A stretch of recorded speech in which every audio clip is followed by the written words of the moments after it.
इस वीडियो में हम लोग डिपेंडेंसी इंजेक्शन देखने वाले हैं। तो डिपेंडेंसी इंजेक्शन क्या होता है ये समझते हैं हम।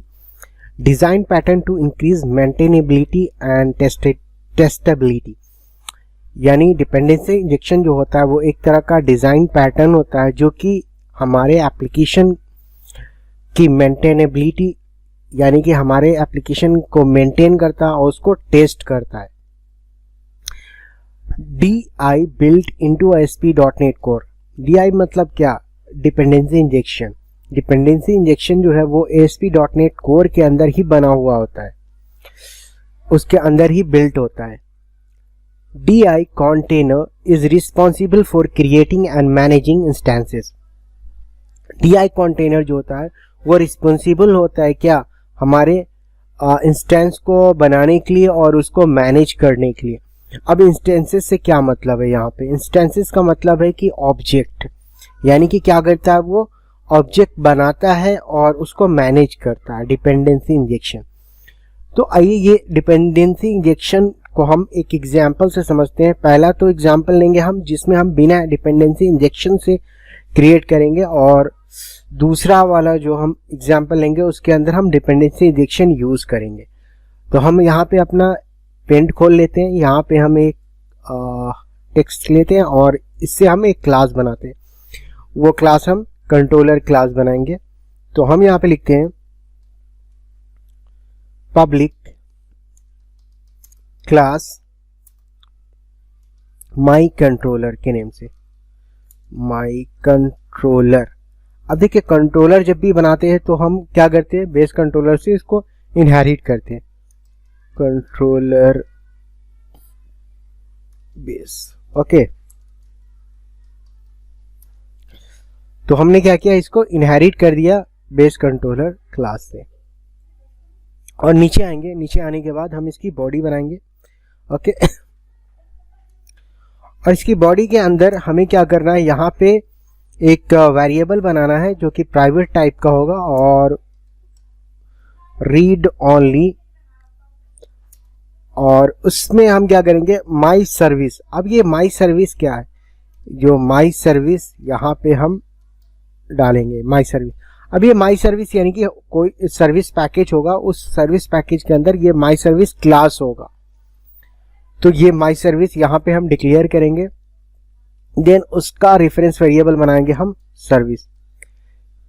यहाँ पे हम क्या कर रहे हैं, यहाँ पे हम माई सर्विस को यूज करेंगे विदाउट डिपेंडेंसी इंजेक्शन। यहाँ पे हम डिपेंडेंसी इंजेक्शन की जरूरत नहीं पड़ेगी। तो हम नेक्स्ट वाला जब हम डिपेंडेंसी इंजेक्शन बना रहे होंगे तो हम बताएंगे कि डिपेंडेंसी इंजेक्शन हम क्यों बनाते हैं, उसकी जरूरत हमें क्यों पड़ती है, ओके। तो यहाँ पे हम इसे क्लोज कर देंगे। नीचे आते हैं हम कंस्ट्रक्टर बनाते हैं। अब देखिए यहाँ पे विजुअल स्टूडियो के अंदर कंस्ट्रक्टर जब भी हम क्रिएट करते हैं तो उसके लिए हम क्या करते हैं, हम क्लास के अंदर CTOR लिखते हैं। तो वो क्या करता है, कंस्ट्रक्टर हमारा ऑटोमेटिक जनरेट कर देता है।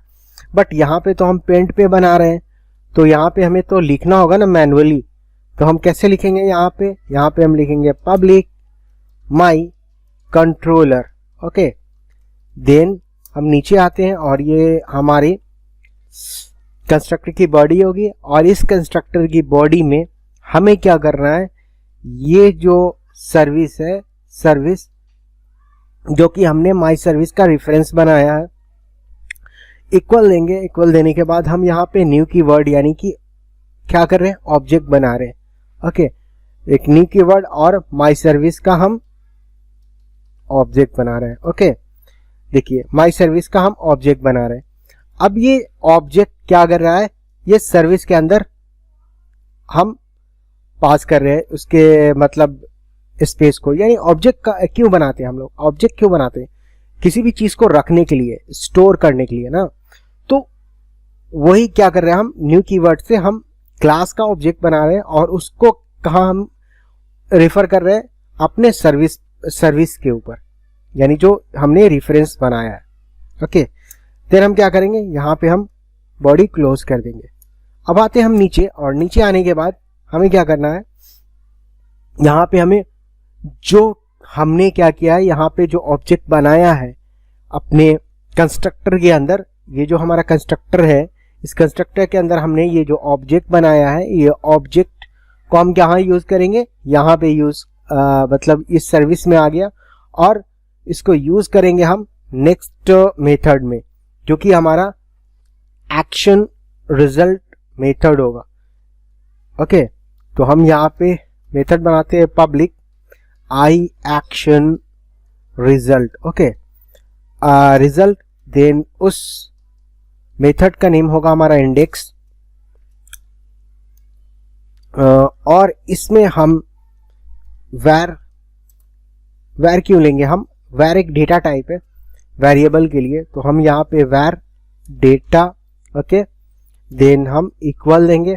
यहाँ देने के बाद हमें क्या करना है, हमें रेफरेंस वेरिएबल को लिखना है service, okay, SERVIC service dot gate data. Okay, gate data क्या करेगा, ये गेट डेटा क्या करेगा, डेटा को लेगा, गेट करेगा। गेट का मतलब क्या, गेट करना, लेना।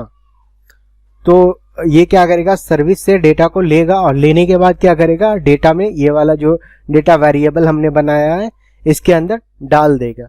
ओके, देन क्या करेंगे, हम यहाँ पे आएंगे, नीचे हम रिटर्न लिखेंगे, return, okay, okay, then okay लिखने के बाद क्या है, ये डेटा में रिटर्न कर देगा। ये जो डेटा आएगा ये डेटा को रिटर्न कर देगा ना, रिटर्न करेगा ना। ओके, नाउ देखिए यहाँ पे क्या हुआ, यहाँ पे इसकी बॉडी खुली, यहाँ पे बॉडी हमने क्लोज कर दिया, फिर ये वाले मेथड की बॉडी, ये वाली मेथड की बॉडी। ओके, तो ये जो डेटा है, ये जो डेटा है, ये क्या किया हमने, रिटर्न करा दिया। अब ये जो इंडेक्स मेथड है, ये इंडेक्स मेथड क्या कर रहा है, ये इंडेक्स मेथड एक व्यू पेज इसका बना होगा, इसका एक व्यू पेज बना होगा, जो उस व्यू पेज को ये कंट्रोल कर रहा है। क्या कर रहा है, कंट्रोल कर रहा है। ये वाला एक्शन मेथड जो है वो व्यू पेज को कंट्रोल कर रहा है। अब जितना डेटा आएगा वो क्या होगा, ये वाले इंडेक्स पेज पे, यानी कि ये जो इसका यूआई पेज होगा, व्यू पेज जो होगा, उस पेज पे डेटा को क्या करेगा, रिटर्न करा देगा। क्या करेगा, रिटर्न करा देगा, दिखा देगा। ओके, तो ये चीज हम क्या कर रहे हैं, यहाँ पे हम ऑब्जेक्ट बनाकर कर रहे हैं, समझ रहे हैं ना आप, ऑब्जेक्ट हम बना रहे हैं तब हम यूज कर पा रहे हैं इस सर्विस को ना। बट डिपेंडेंसी इंजेक्शन क्या करता है, क्या कहता है, डिपेंडेंसी इंजेक्शन कहता है कि हमें ऑब्जेक्ट नहीं बनाना है, हमें रेफरेंस वेरिएबल से ही यूज कर लेना है। ओके, तो वो हम कैसे करेंगे, हम जानते हैं कि देखिए अब क्या होगा, यहाँ पे देखिए माई सर्विस है ना, तो माई सर्विस की जगह हम आई माई सर्विस। अब आई माई सर्विस क्या है हमारा, आई माई सर्विस है हमारा interface. Okay, I my service हमारा इंटरफेस हो गया। तो अब ये जो इंटरफेस है, तो इंटरफेस का तो ऑब्जेक्ट बनता नहीं, तो भैया ये ऑब्जेक्ट बन नहीं सकता है, तो हम इसको भी हटा देंगे। ओके, इसको भी हम हटा देंगे। अब ऑब्जेक्ट हम बना नहीं सकते हैं, तो ऑब्जेक्ट हम बना नहीं सकते, तो एक्चुअली इसको हम हटा ही देंगे ना, तो हमने हटा दिया। नाउ हम क्या करेंगे, यहाँ पे हम जो कंस्ट्रक्टर क्रिएट किए हैं ना, उस कंस्ट्रक्टर के अंदर हम अपने क्लास और अपने इंटरफेस और एक रेफरेंस उसका पास करेंगे ना। तो यहाँ पे हमें क्या करना है, आई माई सर्विस। ओके, देन हम यहाँ पे सर्विस पास कर दिए। अब ये जो सर्विस आया, ये जो सर्विस है, इस सर्विस को, ये जो हमारे कंस्ट्रक्टर के अंदर जो पैरामीटर पास है, इस सर्विस को हम यहाँ पे लिख देंगे। क्या लिखेंगे, यहाँ पे सर्विस। नाउ अब क्या होगा, ये ऑटोमेटिक ऑब्जेक्ट क्रिएट कर देगा। डिपेंडेंसी इंजेक्शन का मतलब क्या, ऑब्जेक्ट क्रिएट कर देना। तो ये ऑब्जेक्ट क्रिएट करेगा, ऑब्जेक्ट क्रिएट करने के बाद वो एक जगह दे देगा कि हमारा डेटा जो है यहाँ पे इस जगह स्टोर होगा, और वो व्यू पेज पे हम क्या करेंगे, वो डेटा को गेट करके इस मेथड के थ्रू हम दिखा देंगे। तो ये तो वो हमारा अंडरस्टैंडिंग समझने का कि हम कि डिपेंडेंसी इंजेक्शन क्या होता है, इसे कैसे करते हैं। अब डिपेंडेंसी इंजेक्शन को हम एक्चुअली यूज कहाँ पे करते हैं, तो उसको यूज करने के लिए क्या करते हैं हम, देखिए उसको यूज हम कैसे करते हैं। program.cs फाइल होता है हमारे विजुअल स्टूडियो में। जब भी हम .NET प्रोग्राम क्रिएट करते हैं तो वहाँ पे program.cs फाइल होता है, वो हमारा मेन फाइल होता है। उसके अंदर सारी सर्विसेज जो है हम डिक्लेयर करते हैं। तो उसमें हम सर्विस जो डिक्लेयर करते हैं, तो देखिए इस तरह से करते हैं। जब हम डिपेंडेंसी इंजेक्शन की बात करते हैं तो हम service dot add scoped, okay, then हम यहाँ पे लिखते हैं I my service service comma my service, okay, then open and close.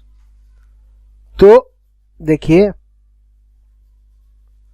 देख रहे हैं ना आप, देखिए service dot add scoped I my service समझ रहे हैं आप बात।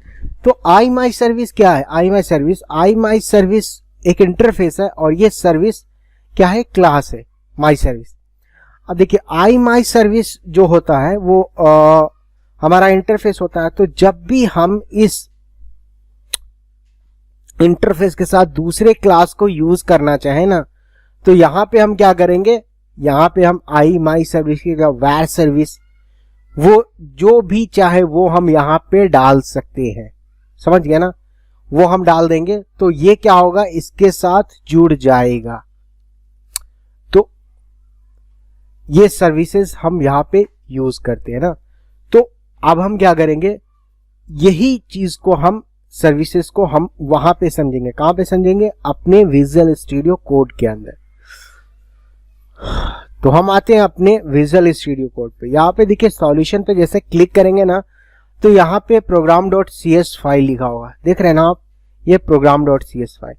अब program.cs फाइल पे जैसे क्लिक कीजिएगा, ये देखिए program.cs नाम का फाइल हमारा खुल जाएगा। ओके, जब ये फाइल खुल जाएगा तो ये देखिए यहाँ पे builder.services.add लिखा हुआ है। अब क्या करेंगे, हम इसके नीचे आएंगे और इसके नीचे आने के बाद हमें क्या करना है, DB context क्लास को इंजेक्ट करना है। क्या करना है, DB context क्लास को हमें इंजेक्ट करना है। तो DB context क्लास को इंजेक्ट करने के लिए हम क्या करेंगे, यहाँ पे हम लिखेंगे builder dot services dot add DB context ना, DB context लिखा। अब DB context लिखने के बाद हमें क्या करना है, यहाँ पे DB context क्लास का नेम लिखना है। हमारे DB context क्लास का नेम क्या है, वो अगर हमें नहीं पता है तो हम क्या करेंगे, सॉल्यूशन पे क्लिक करेंगे, हम डेटा फोल्डर के अंदर जाएंगे, ये जो डेटा फोल्डर है, अब डेटा फोल्डर पे क्लिक करेंगे तो यहाँ पे हमें DB context क्लास का नेम हमें शो हो जाएगा। तो यहाँ पे आप देख सकते हैं हमारे DB context क्लास का नेम क्या है, in pathways DB context.cs। Okay, तो हम क्या करेंगे, यहाँ पे देखिए ये जो एंगुलर ब्रैकेट है इसके अंदर हम क्या करेंगे, यहाँ पे in pathways DB context, इसको क्या करेंगे, सेलेक्ट करेंगे। सेलेक्ट करने के बाद हम क्या करेंगे, यहाँ पे पैरेंथेसिस ओपन और क्लोज कर देंगे। ओके, नाउ अब हम क्या करेंगे, देखिए अब यहाँ पे हमें क्या करना है, ऑप्शन।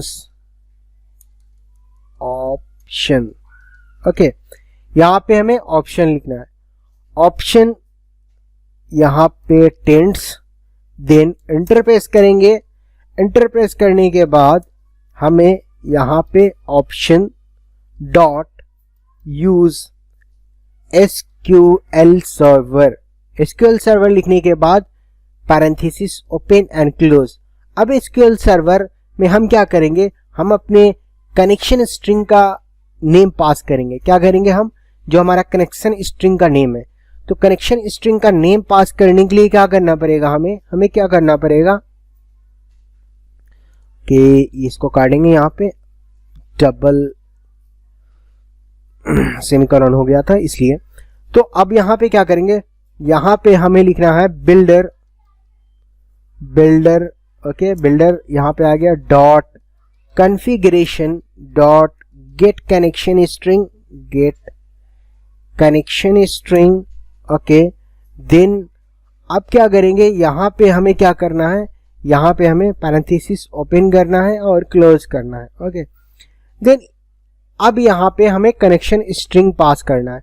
अब वो कनेक्शन स्ट्रिंग कहाँ होगा, हमें कैसे पता चलेगा कि वो कनेक्शन स्ट्रिंग कहाँ है, डबल कोट्स के अंदर हमें पास करना है उसे।